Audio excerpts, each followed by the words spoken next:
é um motivo de muita alegria, uma grande satisfação estar nessa igreja, rever muitos irmãos queridos, conhecer outros e podermos compartilhar dessa bênção que é estar na casa de Deus, louvando e engrandecendo o seu nome. Amém, meus irmãos? Nós entramos em contato com o pastor Werner essa semana, porque estamos de férias, esses últimos 15 dias do mês de julho. E já de algum tempo era meu desejo vir aqui num culto e cultuar a Deus juntamente com os irmãos. Mas em função do nosso trabalho na igreja, lá em São Paulo, não havia essa possibilidade. E estávamos aqui nas imediações, nesse fim de semana. Ontem estávamos perto de Itapetininga, lá visitando um casal amigo, ex-ovelhas nossas lá de Santo André. E pensamos, podemos ir até a Fazenda Velha e cultuar a Deus junto com os irmãos. Agora à noite, se Deus permitir, estaremos em Sumaré, pregando no aniversário de uma igreja lá. Você diz assim, mas pastor, que férias são essas? O pastor está pregando por aí, mas pregar não cansa, gente. Pregar para o pregador é uma diversão, é uma bênção grandiosa.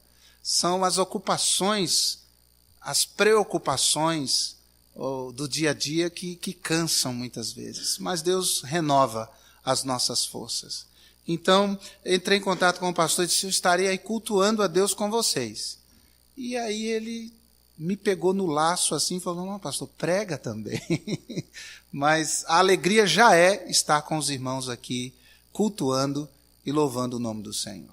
Então, a alegria de revê-los, muitos jovens, alguns casados já, outros noivos, outros ainda enrolando alguém, mas certamente vão chegar lá. Não é verdade? Mas tem uns ali que eu estou de olho. Não, tem uns ali que já casaram. Amém. Eu peço a você que coloque-se em pé mais uma vez. Eu estou acompanhado da minha família, como os irmãos notaram, a Márcia, a minha esposa. Estamos casados há 24 anos. Ela é mineira, eu sou pernambucano. Ela come buchada de bode agora. Enfim, a nossa filha Beatriz, a caçula, a beleza da mãe e a inteligência da mãe também. E o Guilherme que está na faculdade de medicina, terminou o primeiro ano, está longe de nós, está lá em Pernambuco, na Federal de Pernambuco. Mas Pernambuco é a terra que mana leite e mel. Depois de Canaã, Pernambuco. Podem ter certeza disso. E estamos felizes em estar com os irmãos. Lucas, o Evangelho de Jesus, conforme escreveu Lucas no capítulo 15. Eu quero fazer a leitura dos versos de 1 a 7. Lucas, capítulo 15, de 1 a 7.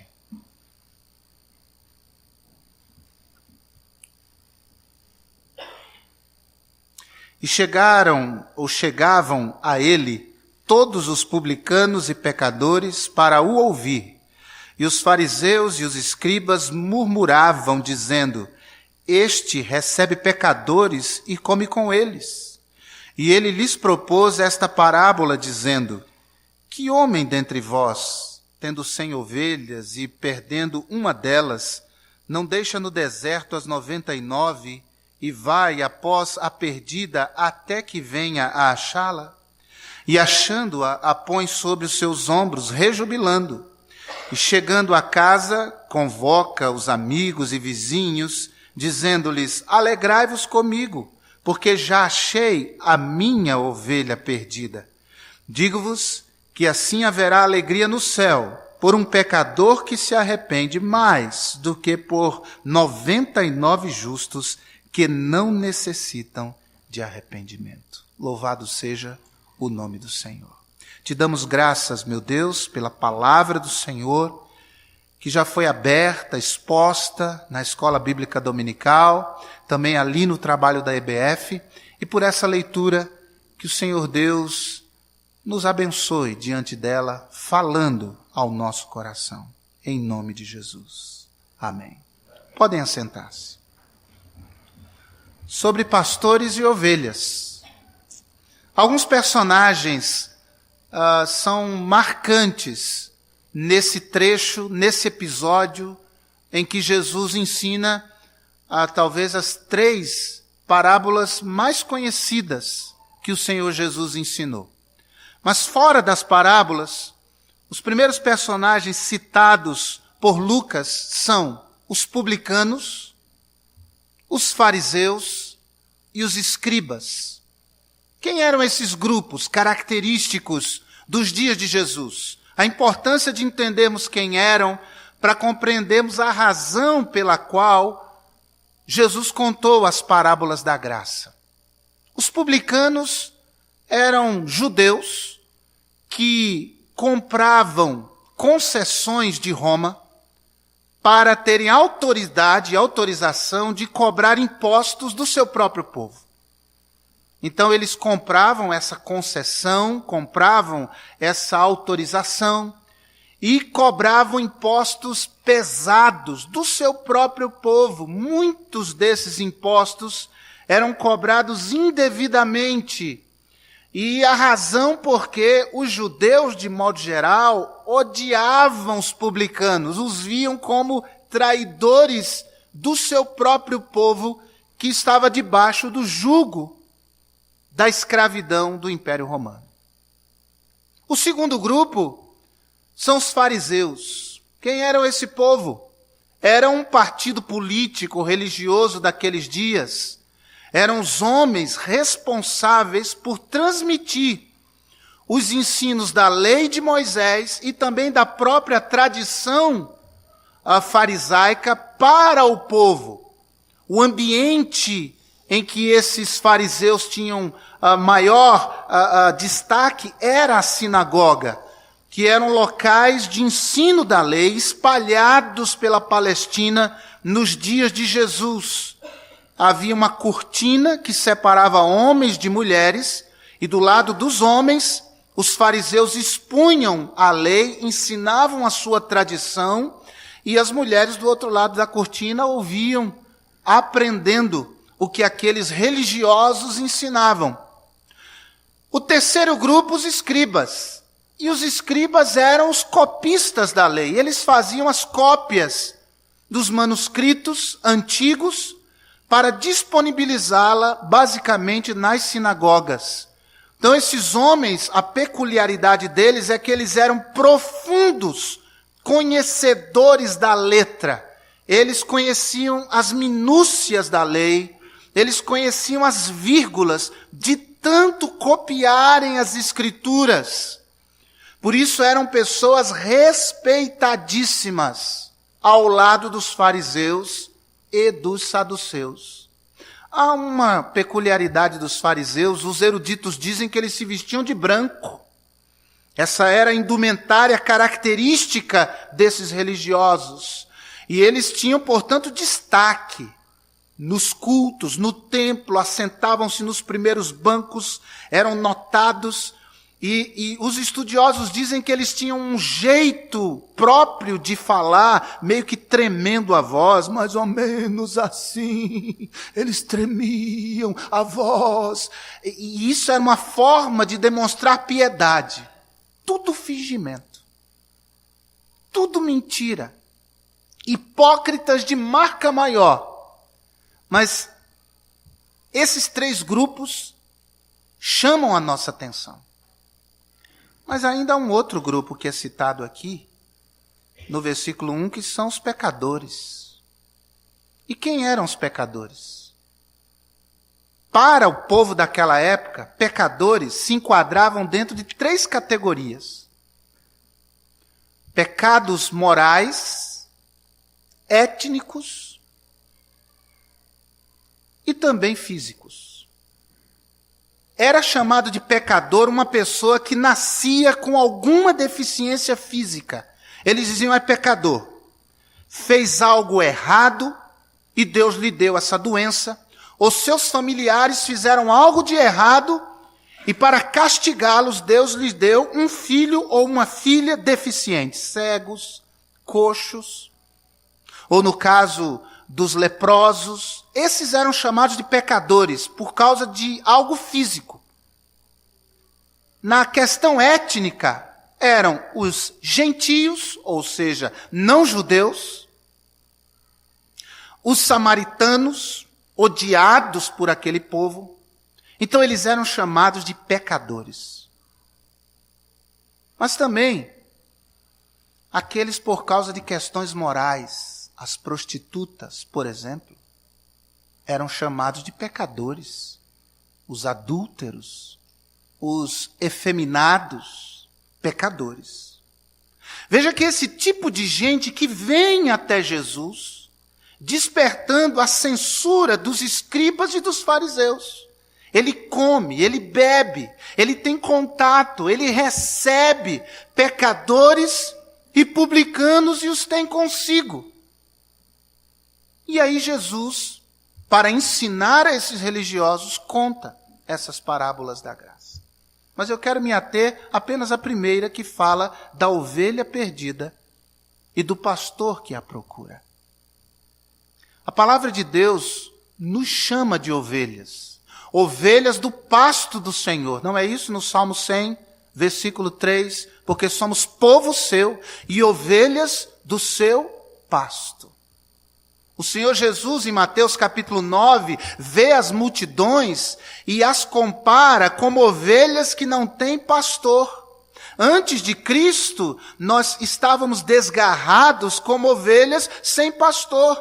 Isaías capítulo 53 dá essa definição a respeito do nosso estado. Hoje somos ovelhas do aprisco do Senhor Jesus, que é o bom pastor e que deu a vida por nós, suas ovelhas. Como é que você se sente quando é comparado ou chamado de ovelha? Quando eu falo a jovens, aí eu pergunto a eles, aos rapazes, por exemplo, como é que você se sente quando uma moça chega para você, ou alguém chega para você e diz assim para o rapaz, você é um gato? Você se sente ofendido ou elogiado? Então, geralmente os rapazes dizem, claro que elogiado. E eu digo, mesmo que não seja verdade, né? Mas ainda assim se sente elogiado. Agora imagine alguém chegar para um jovem desse e dizer, você é um cavalo. Você se sente ofendido ou elogiado? Obviamente que ofendido. Quer dizer que é uma pessoa grossa, uma pessoa sem tato, uma pessoa deselegante, talvez sem educação. Agora, como é que nós, crentes, nos sentimos quando alguém nos chama de ovelhas? Porque é o que somos. Ovelhas do Senhor. Isso nos ofende? Isso nos agride? Ou isso nos conforta? Ou isso traz para o nosso coração um sentimento de segurança? Deixe-me falar da ovelha. Algumas características peculiares das ovelhas. Em primeiro lugar, ovelhas são animais dóceis. São animais mansos. Ovelhas têm dentes, mas não mordem, não atacam, não revidam. Ovelhas têm patas, mas elas não dão coices. O que se diz é que ovelhas não têm nenhum instrumento natural de defesa. Elas não têm habilidade alguma para se defender, para se autopreservar. Segunda característica de ovelhas. Ovelhas são animais frágeis. Elas são como crianças, elas precisam de um cuidado diário, 24 horas por dia, sendo cuidadas. Por isso, Davi, no Salmo 23, diz que o Senhor, seu pastor, o levava, como ovelha que era de Deus, a pastos verdejantes, a águas tranquilas. Ovelhas precisam, necessitam serem guiadas, serem protegidas, serem cuidadas, serem defendidas. E foi o próprio Davi, antes da batalha com Golias, que referiu-se às suas ovelhas, dizendo, olha, o Senhor Deus me deu graça para vencer um leão e um urso. E aí por quê? Para proteger suas ovelhas. Quando eu tive a bênção de conhecer Israel, eu fui a Belém, cidade onde Jesus nasceu, nós visitamos o campo dos pastores. E algo que eu não perceberia nunca se não conhecesse o lugar, é que o lugar onde os pastores até hoje guardam as ovelhas, o aprisco, na verdade são cavernas embaixo do campo aonde elas se alimentam. Dentro dessas cavernas, durante o dia, é fresquinho, embora lá em cima esteja muito quente. E à noite esfria terrivelmente, mas lá dentro está quentinho. Os pastores levavam suas ovelhas para essas cavernas, e quando a última entrava, ele ficava na porta da caverna. Isso nos ensina para proteger o seu rebanho. Jesus disse, eu sou o bom pastor, e disse também, eu sou a porta das ovelhas. Elas são frágeis, precisam de cuidado. Ovelhas também, em terceiro lugar, são animais escandalosos. E quando eu digo de escândalo, eu falo e me refiro ao som que a ovelha emite quando com fome ou em perigo. E por favor, ovelhas não berram, bodes berram, ovelhas balem. Você vai ofender uma ovelha se disser que ela está berrando, não, de maneira alguma. É a mesma coisa de confundir pernambucano com paraibano, você vai ofender o pernambucano. Ovelhas balem. Você é ovelha de Jesus, sim ou não? Você é ovelha de Jesus? Então você sabe balir, não sabe? Você sabe, por exemplo, nós podemos conjugar o verbo balir no presente do indicativo, porque como ovelha de Jesus, você sabe o verbo balir, não sabe? Vamos lá juntos? Deixa eu só explicar. Uma vez eu fui fazer esse teste e alguém começou a fazer bé, e não é isso. Se você pensou isso, não é a ideia. O verbo balir. Vamos conjugar? Eu, tu, ele, nós, vós. Vós? Tá estranho esse vós aí, não tá? Vós balis. Alguém falou baleis, mas é balis.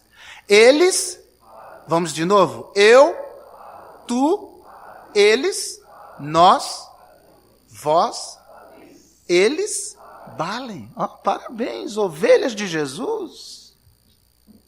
Quando a ovelha se via em perigo, balia. Quando uma ovelha tem fome, ela bale. Quando a ovelha precisa, necessita da voz do pastor, da direção do pastor, ela bale. E nós, ovelhas do pasto de Jesus, também temos que balir. E o balido da ovelha do pasto de Jesus é a oração. Toda vez que você ora, você clama, você busca a Deus, você dobra os seus joelhos para orar, você está balindo. E o Senhor Jesus ouve o balido de uma ovelha que clama. Clama a mim e responder-te-ei. Anunciar-te-ei coisas grandes e firmes que não sabes. Mas em último lugar, as ovelhas também são animais sem senso de direção. A ovelha não sabe para onde vai por si só. Elas se perdem, se desviam com muita facilidade, com extrema facilidade. O pastor precisa estar de olho nelas constantemente. Por isso que ovelhas existem para serem guiadas. Elas não conseguem se guiar por si só. Olha, há animais que têm um senso de direção, um faro aprimorado, apurado. Por exemplo, o cachorro tem um senso de direção extraordinário. O cavalo tem um senso, você solta, ele volta para o local dele, senso de direção. Até o boi, a vaca, eles têm um senso de direção. Sabem aonde estão indo e sabem retornar. O gato tem um senso de direção extraordinário. Conta-se a história de um homem que tinha um gato já bem velhinho, e o homem tinha dó de ver o bicho morrer em casa. Ele disse assim, olha, antes que esse gato pare aí, caia e morra, eu vou me livrar dele, porque eu não vou aguentar vê-lo morrer na minha frente. E pegou o bicho, colocou num saco e andou assim uns 2 quarteirões da casa dele, soltou o gato lá. Quando ele voltou e chegou em casa, o gato já estava lá de volta. Ele falou assim, está muito perto, eu vou para mais longe. Colocou o gato dentro do saco no outro dia, pôs dentro do carro e levou para o bairro ao lado do dele, soltou o gato lá e voltou de carro para casa. Quando chegou em casa, o gato já estava lá. Ele falou, está perto ainda, tem que levar para mais longe. E no dia seguinte fez a mesma coisa e de carro levou o gato uns 3 bairros para frente. Soltou o gato lá. Quando voltou, chegou em casa, o gato estava lá. Ele falou, esse gato só pode ser macumbeiro. É impressionante. Disse assim, já sei, vou levar ele longe. Amanhã ele não escapa. No dia seguinte, pôs dentro do carro e levou para um lugar longe, entrou e saiu, e entrou em ruas estranhas, e foi a esmo, para um lugar longe. Lá soltou o gato. Entrou dentro do carro e olhou e disse, meu Deus, aonde eu estou? Estava perdido. E ele voltou para casa seguindo o gato. Gatos têm senso de direção. Ovelha não. Ovelha se perde fácil. Se nós não cuidarmos, nós nos desviamos com a maior facilidade. Se a gente não busca a orientação do pastor na palavra, se a gente não busca depender de Deus na palavra, se a gente não procura estar com as demais ovelhas do rebanho de Deus, na casa de Deus, nós nos desviamos com extrema facilidade. Ninguém pode se julgar forte o suficiente para se aventurar nesse mundo sem estar debaixo da dependência e da orientação de Deus sobre a sua vida. Você pode ter anos dentro do Evangelho, você pode conhecer muito das Sagradas Escrituras, mas se você não estiver debaixo da orientação de Deus e sensível à voz de Deus, você faz o que não devia fazer, anda por onde não devia andar, pensa o que não devia pensar, fala o que jamais deveria falar, se eu estivermos longe de Deus. Por isso, o nosso lugar é aos pés do Senhor. Nosso lugar é na dependência de Deus. Nosso lugar é no meio do rebanho de Deus. Mas há também o pastor na história. E o pastor aqui, nós sabemos, é Jesus. E Jesus faz uma pergunta para aqueles religiosos no verso 4, dizendo, qual pastor, tendo 100 ovelhas, perdendo uma, não vai até a que se perdeu, até encontrá-la? Havia muitas ovelhas sem pastor nos dias de Jesus, como já lhes disse. Os pastores da época, quem eram? Os fariseus, os saduceus, os escribas. Eles deveriam cuidar da alma do povo, mas eles não faziam isso. O povo estava perdido, desorientado. E eu imagino aqueles religiosos ouvindo a pergunta de Jesus, como assim? Deixar 99 no aprisco para ir atrás de uma? 99 vale mais que uma. Bom, mas se ela quis se perder, é problema dela. Mas se ela quer achar alimento por si mesma, problema dela. Mas nós vamos nos expor aos perigos de um deserto, de uma floresta, perigos de salteadores, de feras, por causa de uma ovelha. É sim. Por causa de uma ovelha.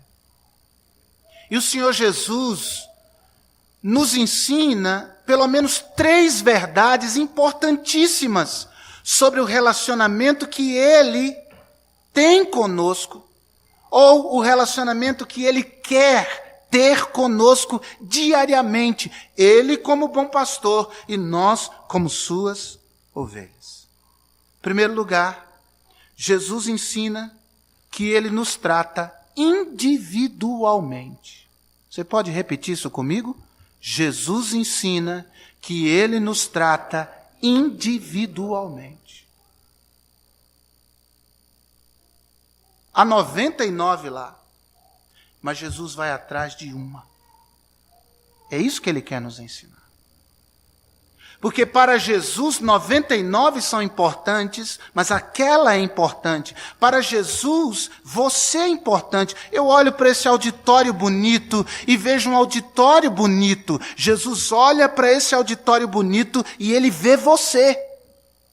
Ele se importa com você. Ele conhece você. Ele quer se relacionar pessoal e individualmente com você. Ele sabe as tuas lutas, os teus dramas, os teus medos. Ele sabe as suas necessidades que talvez não sejam as minhas. As minhas necessidades talvez não sejam as suas. A questão é que Jesus não é pastor de um rebanho em si, mas Jesus é pastor meu. Eu como ovelha desse pasto, eu como rebanho do Senhor, individualmente, Ele trata comigo. Por isso Davi diz, o Senhor é o meu pastor. Mas como Davi foi presunçoso, não, é porque ele entendia esse relacionamento pessoal. O apóstolo Paulo diz aos Filipenses, o meu Deus, segundo as suas riquezas, suprirá todas as vossas necessidades. Mas que presunçoso o meu Deus, por que não o nosso Deus? Ele é o nosso Deus, mas Paulo está falando de uma relação íntima, pessoal e intransferível de Deus para com ele, Paulo.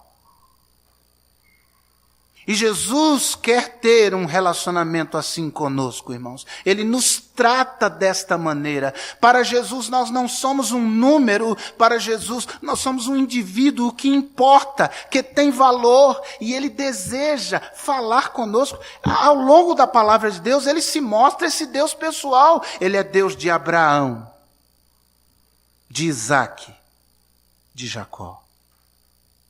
Isso demonstra esse relacionamento pessoal que Deus desenvolve e quer desenvolver comigo e com você pessoalmente. Deus olha para o mundo e vê você.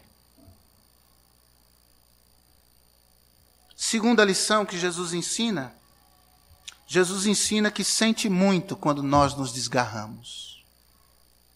Ele diz no versículo 4, àqueles religiosos, qual pastor que tendo perdido uma ovelha não vai em busca dela até achá-la?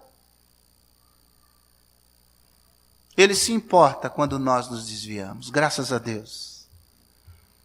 Eu sou pastor há 23 anos.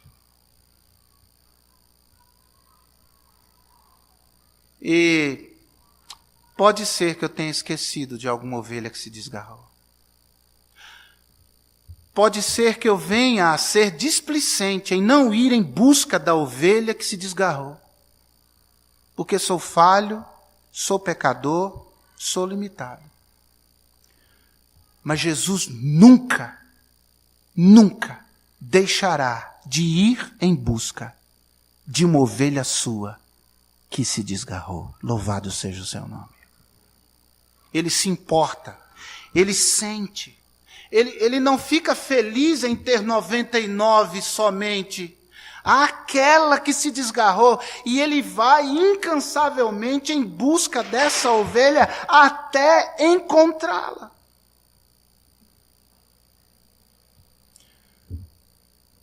Por isso chame, clame, ore, bala.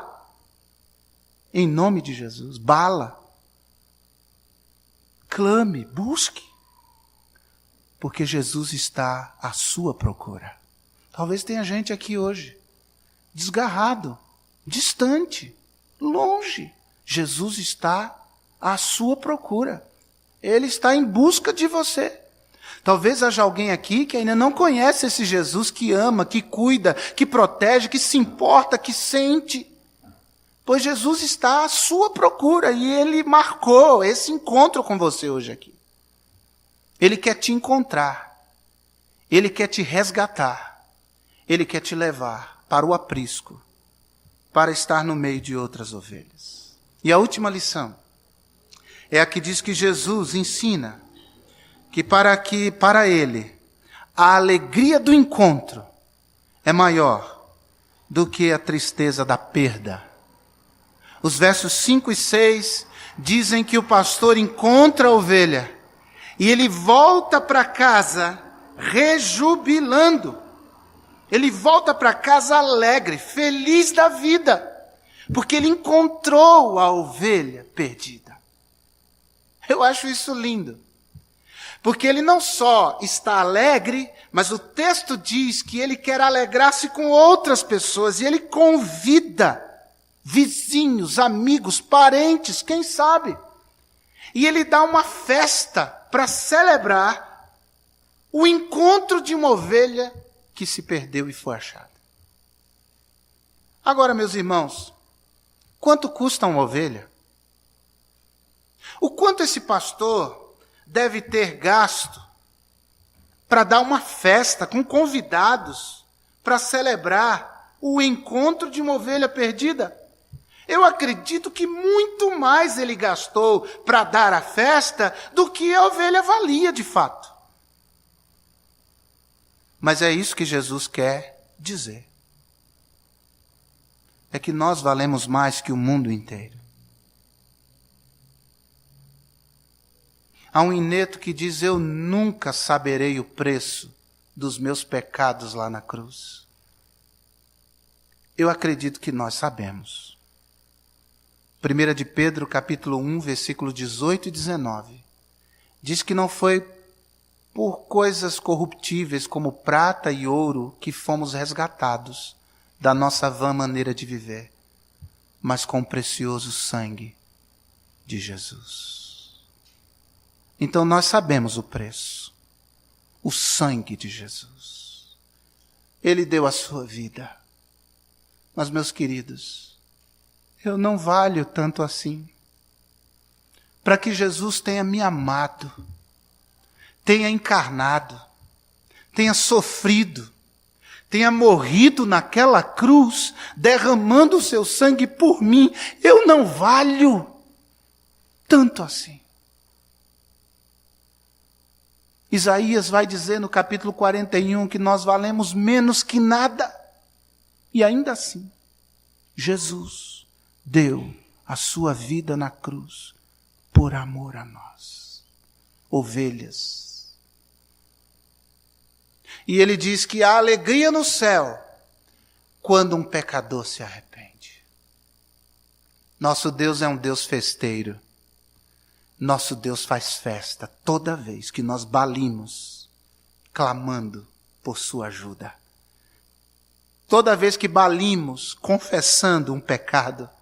Toda vez que balimos, nos comprometendo a andar nos seus caminhos e debaixo do seu senhorio, Deus se alegra e há festa no céu quando ovelhas são achadas. Por isso, nessa manhã, em nome de Jesus, eu quero lhe dizer: desfrute dos cuidados amorosos desse pastor bondoso que é Jesus. Se você está se sentindo desamparado, enfraquecido, perdido, Jesus, Ele está aqui. E se você em seu coração balir, ajuda-me, guia-me, perdoa-me, salva-me. Quem sabe alguém aqui não é salvo por Jesus ainda. Você pode clamar hoje e ser achado dele. E é uma festa acontecer no céu por sua causa. Já pensou nisso?